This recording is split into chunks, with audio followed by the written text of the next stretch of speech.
Kirui KTN. Naam, tuachane na siasa sasa. Familia moja kutoka Kokwayo katika eneo bunge la Kabondo Kasipul kwenye kaunti ya Homa Bay inataka haki kutendeka kufuatia kifo cha ndugu yao Albert Omondi Ojwang aliyefariki akiwa mikononi mwa maafisa wa polisi usiku kuamkia leo. Omondi alikamatwa na maafisa wa DCI kutoka kijijini kwao Jumamosi mchana kutokana na madai ya kuchapisha taarifa za uongo kuhusu afisa mkuu wa polisi na kupelekwa Nairobi. Kama Winfrey Wino anavyoripoti ni kwamba kuna utata katika taarifa za polisi ambao wanadai kwamba kijana huyo mwenye umri wa miaka 31, mhitimu wa shahada elimu kutoka chuo kikuu cha Pwani, alijijeruhi akiwa katika seli ya polisi na kufariki alipokuwa akipata matibabu katika hospitali ya Mbagathi. Wakati #MafiaCop ilipoibuka tena kwenye mtandao ya kijamii ya X wiki iliyopita, lengo lilikuwa kufichua afisa mkuu wa polisi anayedaiwa kuhusika katika ufisadi, lakini kwa bahati mbaya imeishia kwenye kifo cha kutatanisha cha kijana Albert Omondi Ojwang, baba wa mtoto mmoja na mwenye umri wa miaka 31. How is it, Maze? Mimi I've never experienced it. Nishaikuwa inda, so mambo yatakuwa fiti. We are harmless. We have nothing to say. God will revenge for us. Mungu ndiye atatulipesa sababu tutasema nini sasa?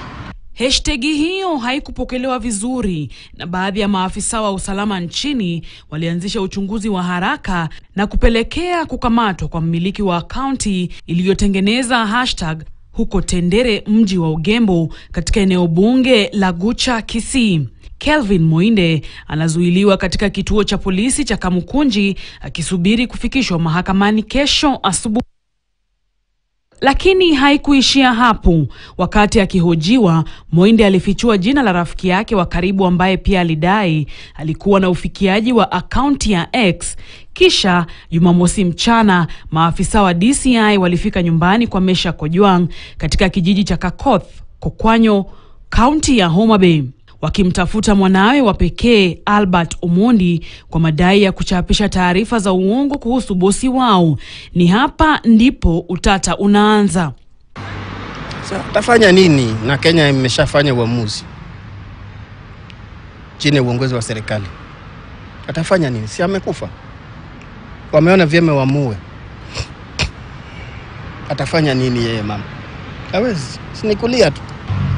I advised them that being that this is happening on a Saturday and the next day is a Sunday, even if the boy is brought to Nairobi, would just be booked in a police station. I was expecting probably Muthaiga because that's where DCI headquarters book their guests. Polisi wanasema mtuhumiwa alifika katika kituo kikuu cha polisi dakika chache tu baada ya saa 3 usiku, lakini marafiki wa Omondi wanasimulia kisa tofauti. He asked those two officers about Albert Ojwang. He told him, "Huyo tu ameletwa na DCI kutoka Migori. Huyo wako hapa ndani, but haizi muona leo. Ukuje umuone kesho asubuhi." So mimi nikaa hapo, I stayed there at the reception till 11:39. Central aliniambia nenda wanapelekwa Central, nikamwambia it's okay, you just relax. Tutakuja kesho tukuone. Juu initially we were to go and see Kevin Moinde, ako one of our influencers, pia alikuwa ameshikwa, about the same story. Familia ya Omondi ilipoulizia alipo mtoto wao asubuhi hii, waliambiwa aligonga kichwa chake ukutani na akafariki dunia alipokuwa akipata matibabu katika hospitali ya Mbagathi. Lakini wafanyikazi wa Mbagathi walituambia kwamba alifikishwa akiwa tayari amefariki. Hii kifo hatutaacha hivyo tu iende. Lazima tujue who is behind the murder of Albert Ojwang.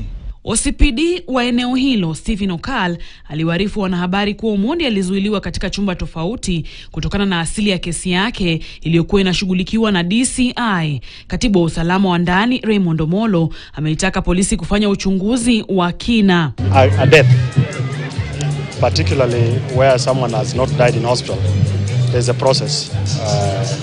You go to the police station, it's reported, and the police are able to give an account, and where possible then we have to do a postmortem. Now this happened yesterday.